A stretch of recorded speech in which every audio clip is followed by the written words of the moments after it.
मैत्रिणींनो, चला चला पटकन. आता मेहंदी काढून झालीये, बांगड्या भरून झाल्यात, हो की नाही? मग आता वेळ आली आहे नागपंचमीचे खेळ खेळायची. तुम्हाला माहिती आहेत काही खेळ?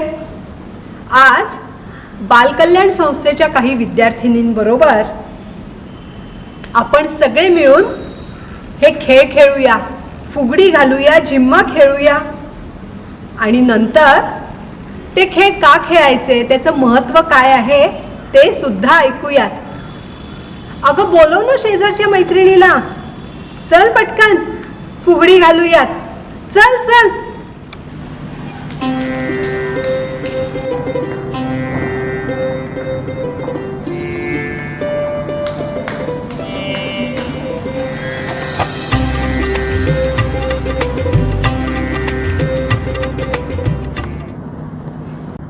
उलट फिरतं सुलट फिरतं बारीक दळतं असं हे जातं असं हे जातं. उलट फिरतं सुलट फिरतं बारीक दळतं असं हे जातं असं हे जातं.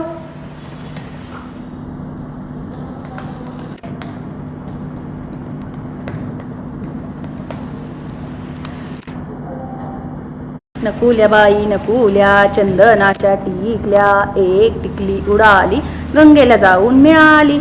गंगेला आला लोंढा भिजला माझा गोंडा, गोंड्याखाली रुपाया भाऊ माझा शिपाया.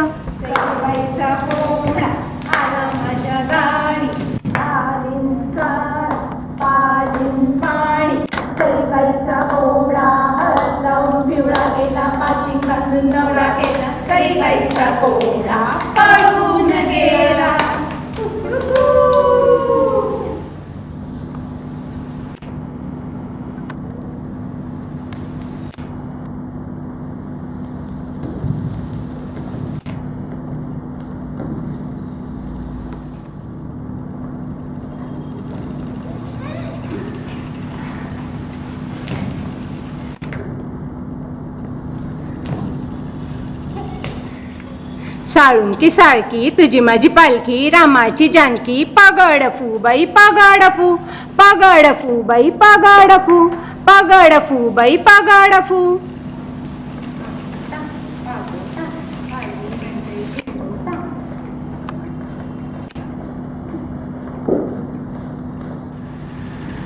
आगोटा पागोटा घालीन म्हणते झिंगोटा, आगोटा पागोटा.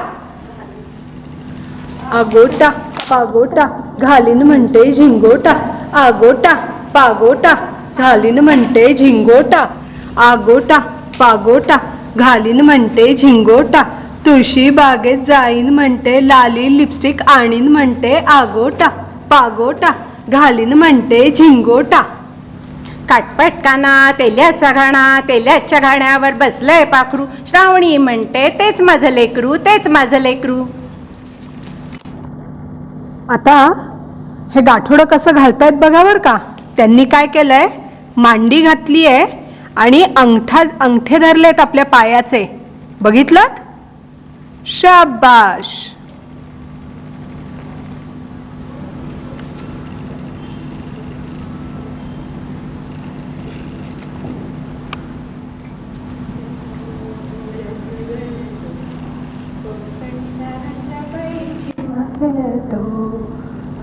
पिकतो रस गळतो, कोकणचा राजाबाई झिम्मा खेळतो.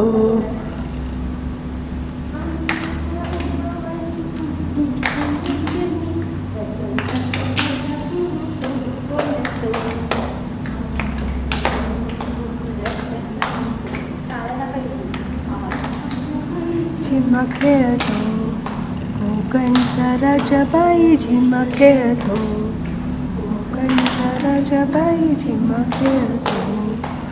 कोकणचा राजाबाई झिम्मा खेळतो. कोकणचा राजाबाई झिम्मा खेळतो. कोकण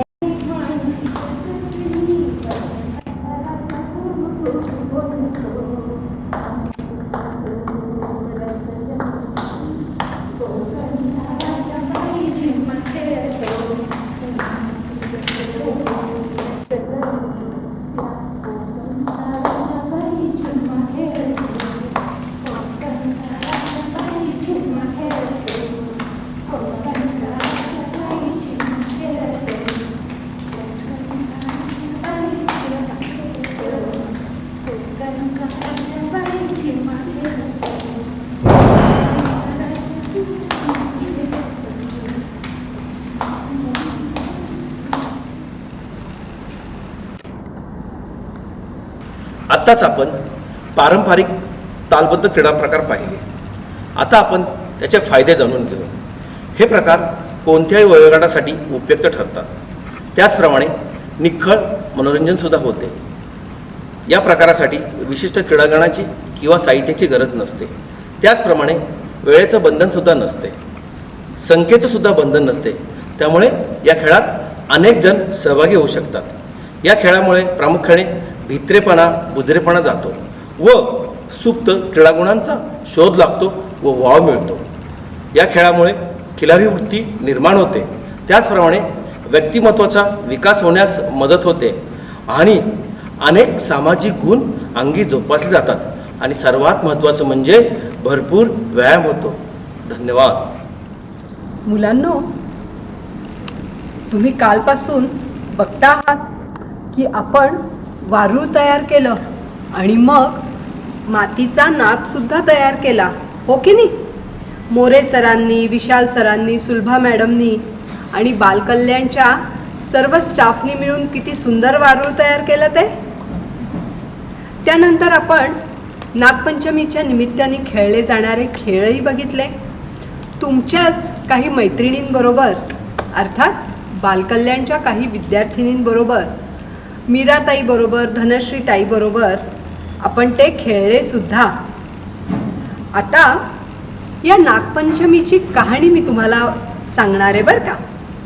ऐका.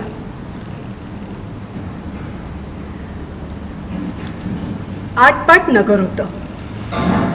तिथं एक शेतकरी होता. त्याच्या शेतात नागाचं एक मोठं वारूळ होतं. श्रावणाचा मास होता. नागपंचमीचा दिवस होता. शेतकरी आपला नित्याप्रमाणे आपलं नांगर घेऊन शेतात गेला. नांगरता नांगरता काय झालं, वारुळात जी नागाची नागकुळं होती त्यांना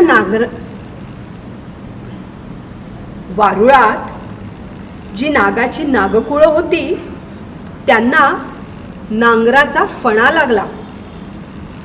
लवकरच ती मेली. काही वेळाने नागिन तिथे आली. आपलं वारूळ पाहू लागली. तिला वारूळ काही दिसेना आणि आपली पिल्लही दिसेना. इकडे पिल्ल बघता बघता तिला नांगराला लागलेलं रक्त दिसलं. तसं तिच्या मनात आलं की ह्याच नांगरानं माझी पिल्लं मारून टाकली.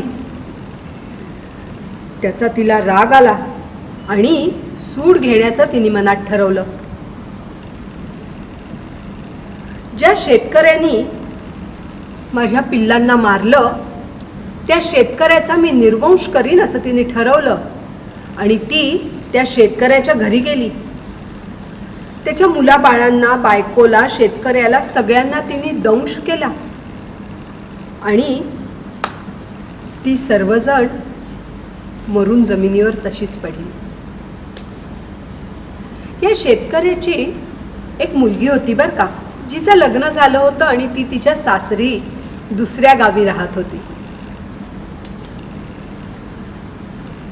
शेतकऱ्याची एक मुलगी जिवंत आहे असं म्हटल्यावर नागिणीने ठरवलं की त्याही मुलीला जाऊन दंश करायचा आणि म्हणून ही नागिण त्या मुलीच्या सासरी म्हणजे दुसऱ्या गावाला जिथे ती मुलगी राहत होती त्या घरी जायला निघाली. ज्या गावी ती मुलगी राहत होती त्या ठिकाणी ती आली आणि बघते तर काय, त्या मुलीने घरात पाटावर चंदनानी नाग, नागिण आणि त्याची 9 नागकुळं काढली होती आणि त्यांची भक्तिभावानी पूजा ती करत होती. त्या सगळ्यांसाठी तिने नैवेद्य ठेवला होता. लाया, दुर्वा असं सर्व साहित्य तिथे होतं. मोठ्या आनंदाने ती या सगळ्यांची पूजा करत होती आणि भक्तिभावाने तिने त्या सगळ्या नागकुळांना नमस्कार करून हात जोडले आणि डोळे बंद करून त्यांची प्रार्थना करू लागली. इकडे नागिण उभी राहिली. तिने बघितलं की ही मुलगी तर आपली अगदी भक्तिभावाने पूजा करते. तिने त्या मुलीला हाक मारली, बाई तू कोण आहेस? त्या मुलीने डोळे उघडले आणि समोर नागिणीला बघून ती घाबरली आणि ओरडू लागली. तशी नागिण म्हणली, भिवू नकोस, घाबरू नकोस, मी विचारलेल्या प्रश्नांची मला फक्त उत्तरं दे. तिने सर्व हकीकत सांगितली. ते ऐकून नागिणीला फार वाईट वाटलं. जी आपली इतक्या भक्तिभावाने पूजा करते आहे, आपलं व्रत पाळते आहे आणि हिच्याच वडिलांना त्यांचा निर्वंश करण्याचा आपण विचार करतो आहोत, हे चांगलं नाही असं मनात येऊन नागिणीने त्या मुलीला तिच्या वडिलांबरोबर झालेली सर्व हकीकत सांगितली. त्या मुलींनी आई वडिलांना वाचवण्यासाठी काय उपाय आहे असं नागिणीला विचारलं. तेव्हा नागिणीने तिच्या जवळचं अमृत त्या मुलीला दिलं आणि सांगितलं की हे तू तुझ्या आई वडिलांच्या तोंडात टाक. मुलगी लगेचच निघाली आणि घरी आली. जमिनीवर मरून पडलेले तिचे आई वडील, भावंड या सगळ्यांच्या तोंडात तिने तो अमृताचा एक एक थेंब टाकला आणि शेतकरी, शेतकऱ्याची बायको, मुलं, बाळं सगळे पुन्हा जिवंत झाले. तिनं वडिलांना ही सर्व हकीकत सांगितली. तेव्हा वडिलांनी विचारलं, हे व्रत कसं करायचं?